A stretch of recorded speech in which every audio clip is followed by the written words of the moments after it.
Hi, thank you for joining us for another session of Dedication Fans Remember the Bay City Rollers, hosted by Bay City Rollers Fan Events. I'm Suze, and with me is Laura. Hi, Laura. Hey Suze, how you doing? I'm doing well. How are you? Good, thank you. I'm very excited for today's interview. Yes, this week we have a very, very special guest. In the 60s and early 70s, he was a founding member and the lead singer of the Bay City Rollers. He performed on the band's early hits, Keep on Dancing, We Can Make Music, Manana, Remember, and Saturday Night. He's also written his autobiography called The Lost Roller, which I hope if you haven't read it, you will read it. It's an excellent book. We welcome today Nobby Clark. Hello, Nobby. Hi, I'm fine. I'm absolutely fine. I'm here in Edinburgh, in Scotland. Beautiful country, of course. It is. I'm doing great. I'm doing great. It's nice to speak to you, Suze and Laura. How are you both doing? Fine, thank you so much. Doing well. How are you? Good. I'm fine. Absolutely fine. Yeah, it's amazing. It's amazing after all these years. Just a wee footnote. Going all the way back to the very start, and here we are today, all these years further on, and people are still interested in the story. So it's amazing. Oh yeah, it really is amazing. We've been having a really good time doing these podcasts during lockdown, and we're excited to share your stories with our listeners. And we do always open up with let's start at the beginning, and this really is the beginning. Can you share some of your earliest memories of meeting Derek and Alan, and your feelings and instincts that you were onto something together? Yeah, absolutely. Well, it started with I was in the same class at school with Derek Longmuir, and then one day, we didn't really we weren't close friends or anything at that time. He was part of a bunch of people that all sort of kind of played together and stuff like that, messed about together. But and then one day I was sitting in the class and I heard this rat tap tapped on the desk behind me, and it was Derek with a couple of pencils, and he was practicing drums, And I said to him, "Oh, that's interesting." And he told me a little bit about this group that they had put together, and they were just practicing in the front room at their mother's house.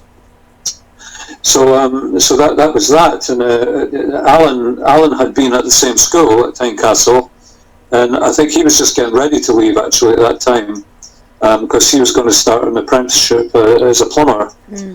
And Derek and I had both applied for jobs as apprentice joiners, which we had got with different companies coincidentally, and so we were going to be leaving school to go into that, Yeah. But he explained what they were doing with this group, and asked me if I would come along. So I did, and there they were in the mother's front room with all the equipment set up for what they had at the time. Yeah. I remember Derek had a set of drums with Ringo Starr's face on the skins of the drums. Oh. I think it was the sort of thing you would get for your Christmas from your parents. Not exactly a professional drum kit, but it was a starting point. Yeah, sure. Sure. And that was how it came about, and I just went along to hear what they were doing, and then they asked me if I would sing a few songs, which I did. And I hadn't sung with any group or anything like that. I was only singing in the choir at school, and of course Derek knew that. Yeah. And then I tried a couple of songs with them, and it all went fine. So that was it. From that moment on, we joined forces. Do you remember the first song you sang? Yeah, I remember one of them being Too Much Monkey Business, and another one was down at the club by the Drifters. So there you go.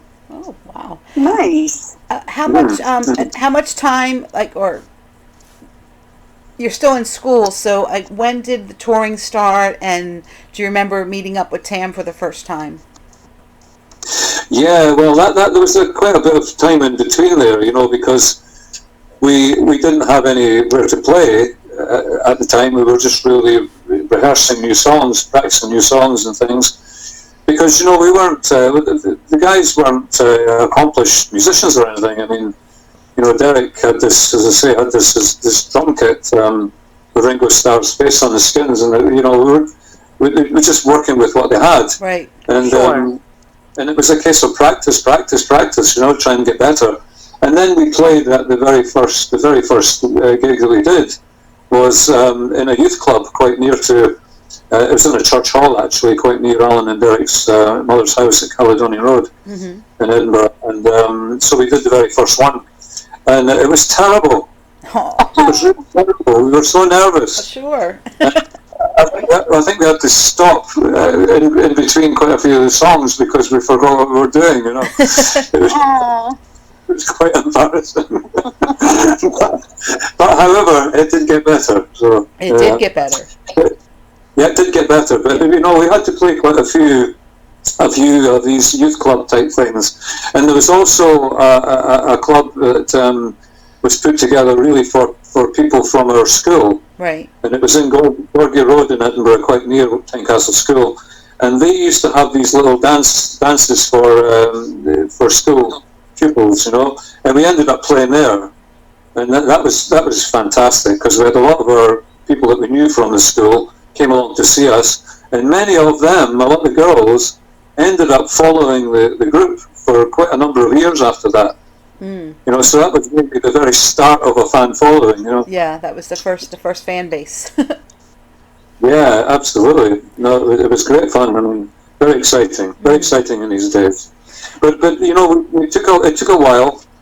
We had to build up slowly, and the band, the group was called the Saxons then, which was the name they had originally. And we went out as the Saxons, and we started to play around the place. So Alan was just being a little bit older. I was just 15 going on 16, so was Derek. Alan would have been about just 17 at the time. Yeah. And Alan was going out. He was going out to the clubs around Edinburgh. I hadn't started that yet, but Alan was. And so he kind of introduced Derek and I to these clubs where groups were playing, Right. And so each time we went to one, we approached the people who were running it and asked if we could get a spot there. And that's how we gradually built up the places we were playing, So he was. But it was quite a while. So he was acting as the booking manager at the time as well, Alan. Well, Alan was really. We were doing it ourselves, really, Yeah.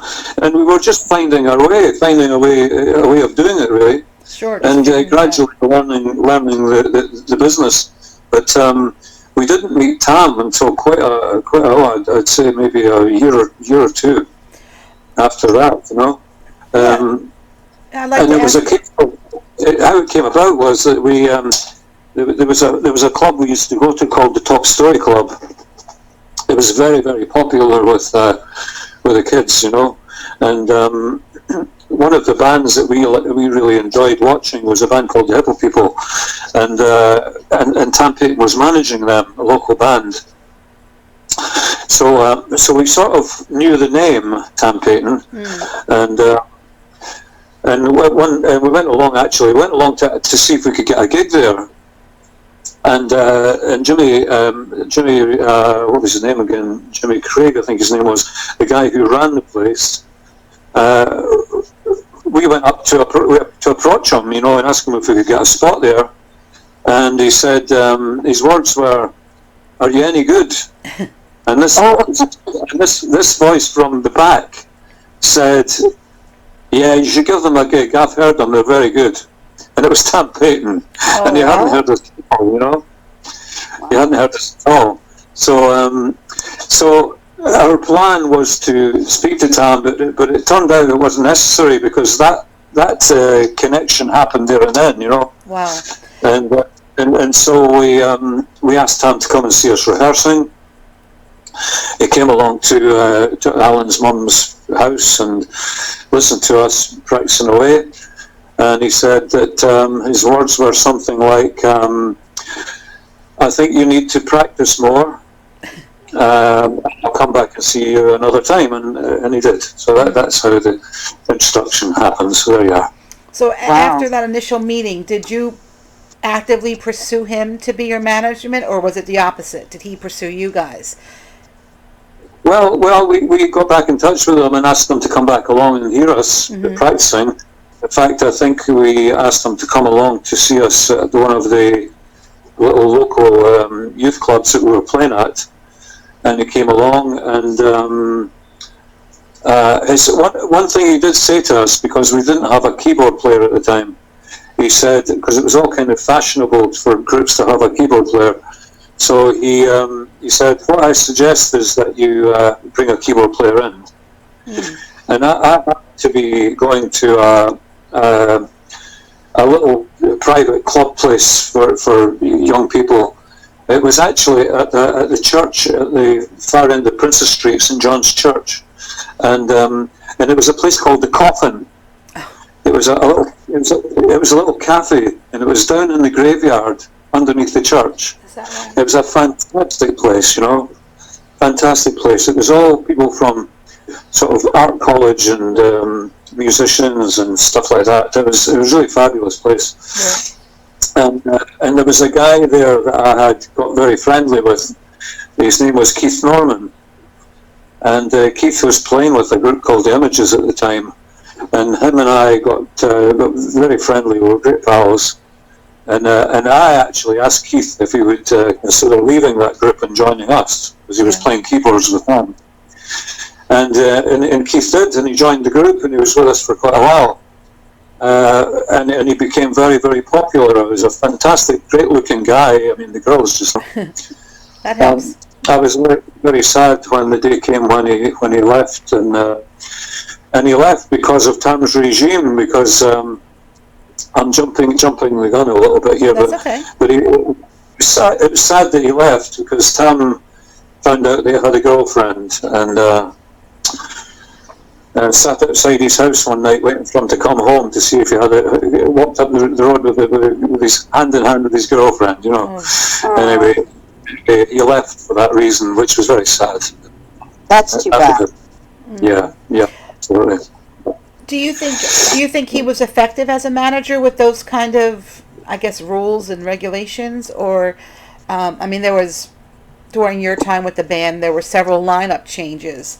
How did that affect you all? What kind of toll did it have on the band overall? And his style. It had quite a big effect on the guys in the band, the guys like Alan and myself and Derek, and because we were the nucleus of the band, people did come and go, and a lot of people couldn't handle it. They couldn't deal with Tam's regime, and he was totally wrong, totally and utterly wrong. It was all very well to try and keep the group together, but when it got to the stage where people were coming and they were only staying in the group for a short period of time because of it, and they couldn't deal with the strictness of Tam's policies, it was very sad. There was quite a lot of changes, and there was a lot of good people that came into the group. I mean,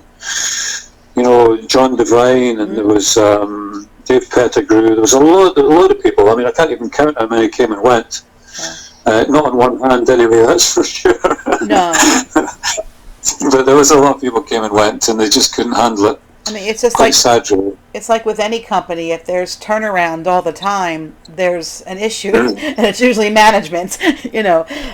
That's unfortunate because it was a shame, because we would just get the band settled again. We'd get the proper lineup that we were happy with, and sounding good and all that stuff, and of course we had Davy Payton came into the group, who later went on to form his own band Pilot with Billy Lyle, who was also in the Rollers. We went through periods where musically we were really at a higher level, right? And we had this massive following building up all the time, and it was when we were in that situation and we were settled and we were happy, all of a sudden, one of the stronger members of the group would up and leave because they couldn't deal with Tam. So it was really hard for us to deal with, because Yeah, there was many times when we got so disheartened. Alan and I were very close, and so we'd often talk about it. Here we go again. We've just got ourselves back together, and we're doing really well. And all of a sudden now we're having to look for another guitar player or whatever. Yeah, it was Or like keyboard player, or whatever. Yeah. 2 step forward, 2 step back, hurry up and wait kind of a Yeah, situation. It was like that. But the thing was, we were building up this following in Scotland. I mean, mainly we started off around the Edinburgh area doing the clubs, and then it spread out towards Glasgow and Hamilton and Motherwell, all these places in between, and it just got bigger and bigger and bigger, and then of course it got enormous. But this is without making any records. Right. It's without doing any television or doing radio, anything like that. It was purely word of mouth, and the hard work that we put into it, because we played all over Scotland, and we had this massive following built up, and the girls used to hitchhike everywhere we played. Wow. It amazed me how they turned up in places that were away, off the beaten track. Mm. And they would turn up. Never underestimate the power of a fan, though. That is Well, very I'm still in awe of these girls who did that, Amazing. And like yourselves and like other fans who came later, after I left the group, the dedication is quite amazing to me. And it wasn't just about coming to see the group. I mean, that was fantastic in itself. But it was also to do with a community. Yes. They all got to know each other. We talk about that a lot. I mean, we like to think that, we kept it going for us as well, to be together. Yeah. Yes. It is a beautiful community. I think now it's probably more of that than it is anything to do with the group, Yeah. We agree. I think because we're all getting a bit older, and the things that were important back then maybe not quite so important today. Absolutely. But friendship and community, that's what it's all about. It really is. And I often say, that's the band's real legacy. It's us. And without that. Yeah, and I tell them that whenever I'm in their company, I make sure I tell them that, because it's a beautiful thing. Well, it is a beautiful thing, and they have to appreciate the fact that they wouldn't exist, or they wouldn't have gone on to exist, if it hadn't been for yourselves and the girls. Well, not just girls, guys as well, who had the energy and put all that together. It's something else. I mean, they would just been an ordinary little group trying to survive if it hadn't been for the following that built up. Yeah. Sure. Mm-hmm. We definitely. And I like to think that I was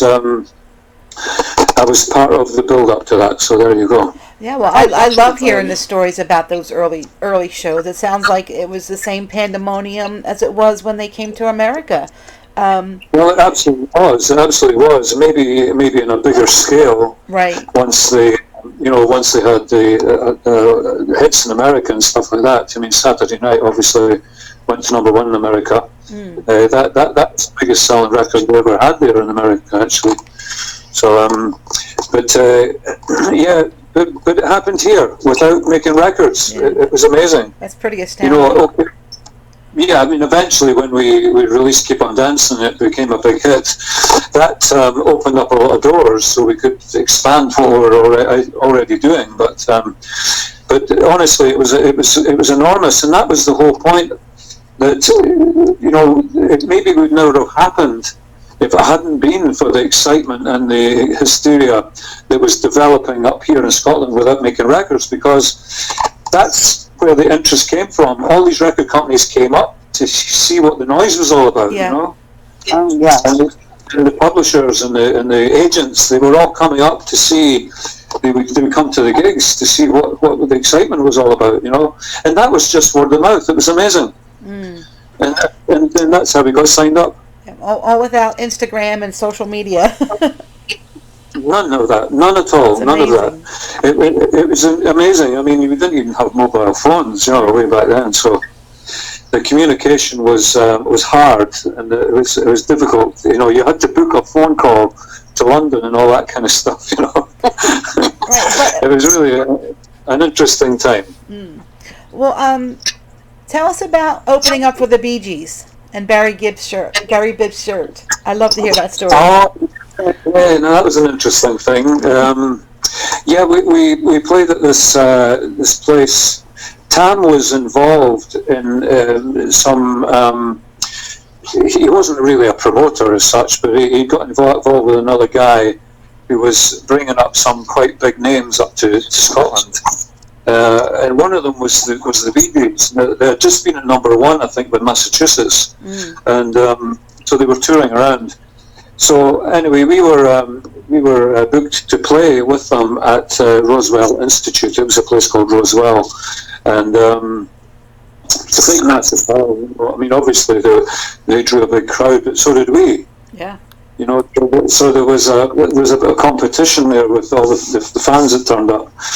But as was normal with us, the girls would try and throw us off stage, you know, and you know that's just the way it was at the time.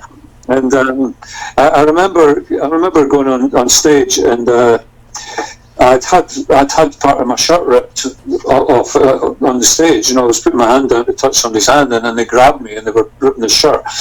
So. And then obviously the Bee Gees went on after us, right? And they were brilliant. They were absolutely brilliant.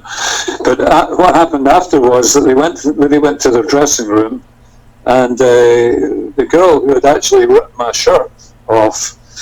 Well, Barry, I think the guys in the band had come out of the dressing room and left the door open. Anyway, this girl ran in and stole Barry Gibb's shirt. You know, and it was a beautiful.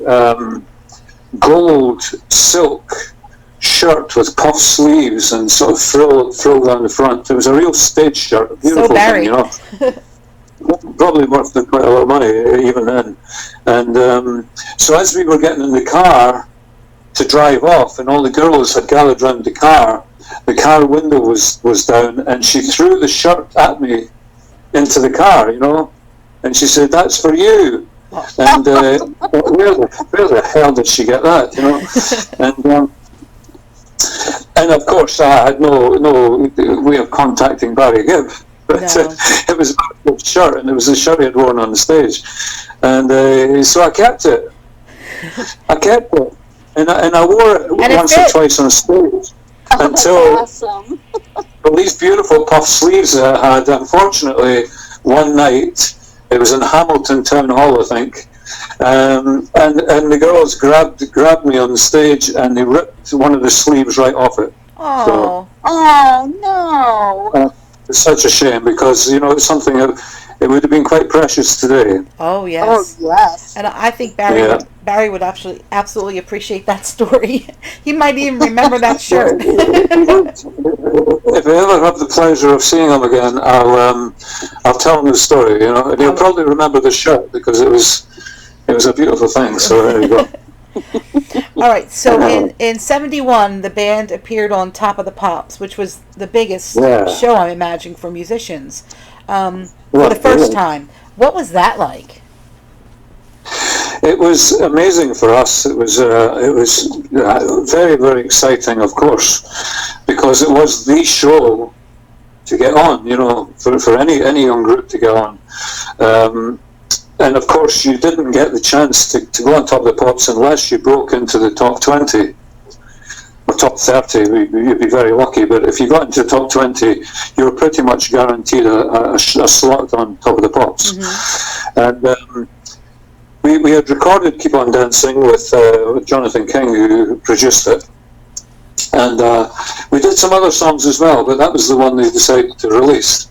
"We Can Make Music" was also on that recording session that I did with the band then, and of course we Can Make Music was released after "Keep on Dancing," but it took a long time to break the charts, because we had done this little thing at the end of the song. Anybody who's got the original recording of it will know that it fades out and then it fades back in again. Oh. So the DJs didn't like it. It used to catch them out because like the false ending. They thought that was the end of the song, and then it would come back in with a drum roll again, and back into another chorus. Keep on dancing, back in again, Yeah. And it got a lot of them out until they got used to it. So it was quite hard to get radio plays. But eventually, we kept at it, and eventually it broke into the charts, and then it went from it was 17, I think, to very quickly up and up and up, and it got eventually to number 9. It broke into the top 10. Wow. And these days, that was a lot of records sold to get there, because it was records used to sell a lot these days. Not so much now. But anyway, that was it. So we got our opportunity to do Top of the Pops, and we went to this place in London, and we got these suits made in all different colours. In fact, I'm looking at my wall now, and I've got a still photograph of us on Top of the Pops, and it's Top of the Pops 1971, Bay City Rollers, Keep on Dancing. And there's BBC cameras here and everything. And the guys in the band, the lineup at the time was myself, obviously, on lead vocals, Alan Lomier on bass, Eric Clark on guitar, Neil Henderson on guitar, Archie Marr on keyboards, on Hammond organ, and Derek Lomier on the drums. Yeah, no, just looking at that photograph, it just reminds me that there was a lot of changes in the band, and when I see this now, unfortunately, Archie Marr, who was playing the keyboards with us at that point, we lost him last year. Actually, he passed away. So that's a sad thing for me to see. But it just kind of backs up what I was saying about the changes in the group, because that lineup, a lot of people won't recognise these names, Right. But at the time, that was the lineup of the group, and these guys were very popular, and obviously it's part of history, so their names should be remembered, really. But so what happened after that was once we did the Top of the Pops, it was filmed and everything, because he used to do it used to film it on a Wednesday night, and it would be shown on a Thursday evening. And of course, we were a working band. We were on the road all the time. I mean, we just were working all the time, and people don't realise, going way back then, that we were a live group. The group. Some people think the Bay City Rollers were manufactured, but it was a live working band. Right. And so we were heading off to tour somewhere around England, and we had to find somewhere to see the recording of Keep on Dancing on Top of the Pops. So we stopped at a hotel, and we went into the bar, and there was a television behind the bar. And so we said to the barman, would you mind switching the television on and putting on Top of the Pops, because we're on it, we'd like to see ourselves, Wow. And there it was, right? We were watching it, and it was so exciting. And I remember us going to, there were some people in the bar, sort of in different corners and that. I remember going around them all and saying, look, that's us. We're on it's us up there, And it was just it was so exciting. It was really, really exciting for young guys.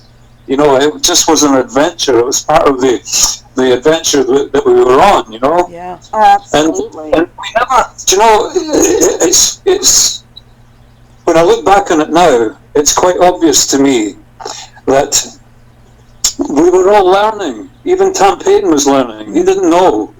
He didn't know what to do as a manager.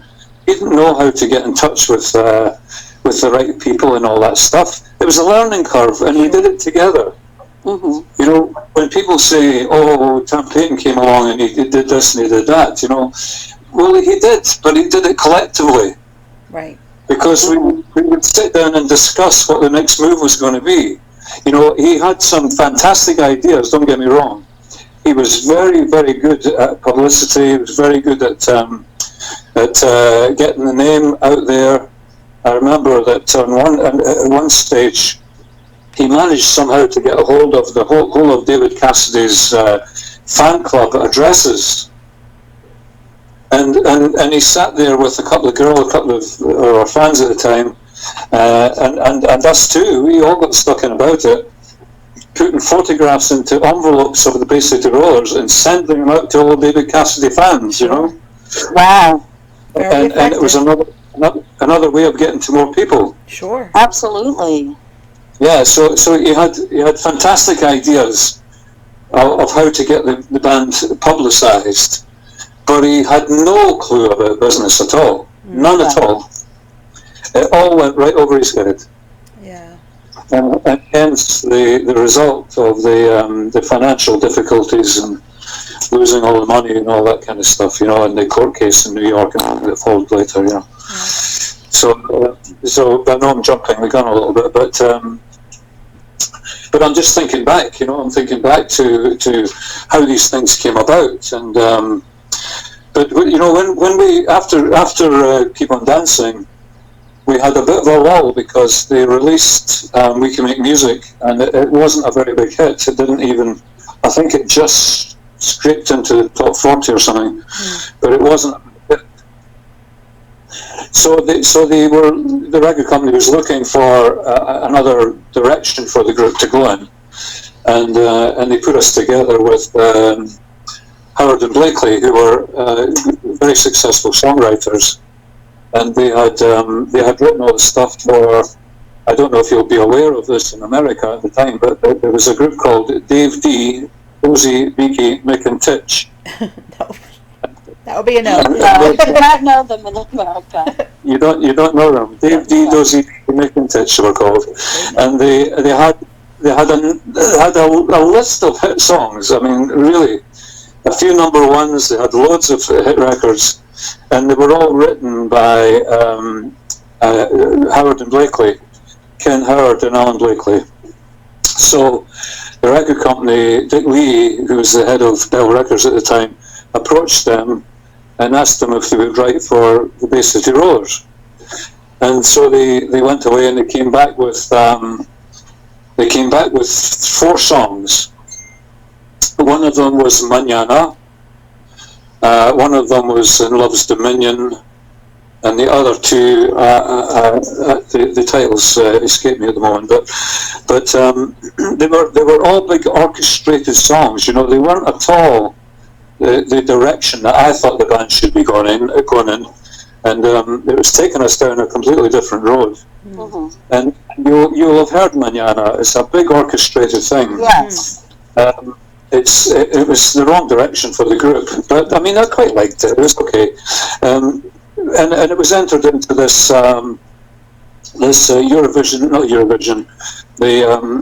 this song contest, you know, called the Luxembourg Grand Prix. Now the interesting thing about that is that we all know of Eurovision. You know, Eurovision has grown into something enormous, Right? But it was always quite a big thing. But what people don't realise is that the Luxembourg Grand Prix in Europe was probably bigger than Eurovision back then. Wow. It was massive, you know, it was shown in every country, it was a big thing. It had a huge watching audience. And anyway, we were entered into this thing. I didn't even know it existed because it was never shown in UK. So we entered Manana into this competition and we won it. And we won it hands down, actually, and with big celebrations afterwards and everything. It was fantastic. And so Manana became a big hit everywhere else except here. Is that except right? in England. That's amazing. It was number 1 in some countries. It was big hit in Spain and France and Germany, everywhere, you know. I mean, it sold 1.5 million copies very quickly. Wow. Oh my gosh, I don't think I realized that. Oh yeah, it sold a lot of copies, and of course, on the B side of that was my song "Because I Love You," and that song was introduced to the Rollers fans through Manana. Now, did winning the contest have any impact on the band in Britain, or did you benefit in any way besides obviously winning? Well, Oh, yes, absolutely. Yeah, for a number of reasons. Because, first of all, it put us in a much better financial position, so we could take it to a higher level. Okay. It also, because of the publicity that went with it and everything, it gave us the opportunity to tour in other countries. Oh, So, right. we went off to tour in Belgium, and Holland, and Germany, Switzerland, and various other places, that we hadn't been before. All because of Manana. All because of Manana. That's amazing, Yep. actually. That is really amazing. Yeah, it really opened up a lot of doors. But unfortunately, it's as I said about the song, it was definitely the wrong direction for the group to go in. Yeah. But we were still finding our feet. We were still trying to find the right sound, the right image, everything like that. Yeah. We had gone from the coloured suits that we wore on the first Top of the Pops to trying to find a more casual kind of appearance. And of course, not long after that, after Eric Mann Clark left the group, and Eric Faulkner joined. And that changed the whole band altogether, because Eric was a great guy. He had a lot of enthusiasm, He brought something different to the group as well, so that was excellent. And he also had some ideas about clothes. Well, I'll tell you what actually happened was, I was making clothes for the group. I was making their stage clothes, because up in Scotland we couldn't get the good stuff to wear, the unusual stuff. You had to go somewhere else. You had to go to London or to Paris or anywhere like that to get really, really unusual stage clothes. Yeah. So I started to make clothes for the band, and so I was kind of designing it along with the guys. What sort of style they would like. What came out of that was the short jackets that the group became known for. Oh, wow. The kind of the denim jacket style, Yeah. Yes. Yeah, that came out of it, because I made some jackets like that, one for Alan, one for myself, and one for Eric, I think. And then Eric wanted a white one, so... And the tartan thing, the spark for that came from around that period, because Eric, I've got to give him the credit for this, for the very first time wore a tartan scarf tied around his wrist, hanging down. Oh, and the rest is history. Well, that was it. That was the start of it. And someone else recognised, later on, Eric was into this idea of keeping tartan, but somebody in the music industry that was dealing with the group later on recognised that as being something that could be really big. Yeah. And they brought something in to actually design the clothes with the tartan on it, Yeah. But the short trousers, we had that. We had that already. You did. We had the big block shoes. Yeah. We had that, and we had, at the time wasn't tartan, but we had the striped socks. Right. Mm-hmm. That stuff, striped tops, all that stuff. We had all that. The short trousers was already there. We were already doing that, and that was taken on after I left the group and developed more, obviously, Yeah. Sure. But we sort of knew what direction we were going in. You see how it was beginning to develop, and we were gradually building this image, And it was unfortunate that I left just at that time, So. Yeah. Well, in '73, right? It was Remember and Saturday Night were released. Yes. And you were still in the band. Tell us about that. They charted, or did they not? They did chart. Yeah. Well, it was a big song, because we did remember. Sorry. They released Saturday Night first. Okay. And it got a lot of attention as far as radio play was concerned, and stuff like that. But it just didn't catch on in Britain. I think it got into it was a minor hit, but it wasn't like as big as it became later. I mean, that was something else, you know. Yeah, sure was. And then we already had Remember, because what happened was that Bill Martin and Phil Coulter were brought in to write songs for the group, and they were trying to find the sound. I remember going into the studio when they were working on the backing tracks for. Well, on that session we did 4 songs. One was Saturday Night, one was Remember, one was Hey CB, and the other one escapes me at the moment. But so out of that session came 2 big hit songs. So when they released Saturday Night here in Britain, it didn't do so well, but we had Remember lined up to come next. And so they released Remember, and it took off like a rocket. And it went very quickly up the charts. But I was completely despondent by this time, you know. We had been through so many changes, so many knocks, trying to get ourselves back up to a level again, and then it would get knocked back again. I was getting really... And on top of all of that, Tam Payton and I just didn't get on anymore. Yeah. And it was fighting constantly, you know. It was a horrible atmosphere, and I told them a year before that I was thinking about leaving the group, you know. Yeah. And it was Alan who persuaded me to keep going. But I got to the point where I just couldn't stand being in Tam's company anymore, and the pressures that he put us under and all that stuff, and the people he was introducing us to and putting us in very difficult, horrible situations, I didn't like at all. And on top of everything else, money wasn't my motivation, but when I saw the contracts that we were being forced to sign, I mean, the situation, I remember we were going to sign a contract, and I said, well, we need to get a lawyer, and Tam went crazy. Wow. He was shouting at the back, saying, he wants a lawyer, who does he think he is? You know, it was just terrible, and I knew that they were signing contracts that were just ridiculous. Just ridiculous, and that's another reason why they lost all the money. Yeah. So with Remember, it was going up the charts very quickly, but I'd already told the guys months before that I was going to leave the group, and that this would be the last appearance with them, would be Top of the Pops for Remember when it got to number 6 in the charts.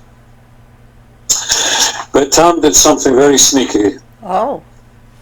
What he did was he had been introduced to Les McEwen because he had been looking for another singer for the group, and he had found Les. He was singing for a local band, and what Tam did was that he sneaked in, arranged with the people at Top of the Pops to go in the day before, go a special recording, and recorded Les McEwen miming to my voice on Remember. Oh, wow. So you never did the Top of the Pops with Remember? I didn't do it. Oh. I didn't do it. I flew down to London. It was arranged that I would do this last appearance with them, and he sneaked in the day before and did it with Les McEwen, who had nothing to do with the song. There you go. I mean, it's like he always had a plan B, C, and D, didn't he? You know, if you challenged him in any way, he did. Yeah, he was going to have the answer for that.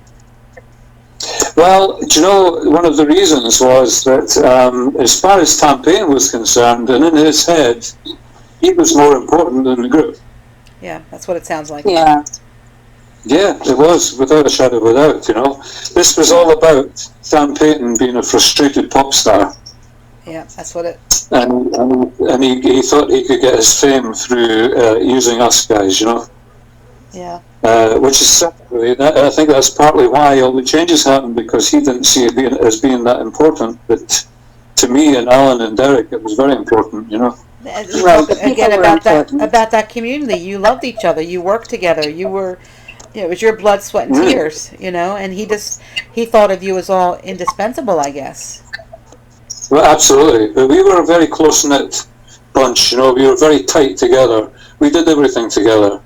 I mean, we spent any time we had off, we spent together. We went on holiday together. We did everything together. we were very, very tight group, and nobody got in. You know, it was very, very private. We didn't share things with people outside the group. It was a very private thing, you know. And I love these guys. I mean, you know, it's very sad looking back on it now and everything that happened and the bad side of it. You know, I don't like to even go over that because I just like to remember the good times and the fun that I had with Alan and you know, especially Alan, but Derek too. But Alan and I were very close. You know, I know we miss him so desperately. And miss Alan, we do, and we will continue to miss him always. I think that's going to be a good place for us to stop for this week. We do hope you'll join us next week for the second part of Nobby's session with us, where he talks about what happens after he left the band, the court case, and things that he's doing now. So we do hope you'll join us. And as always, thank you for listening.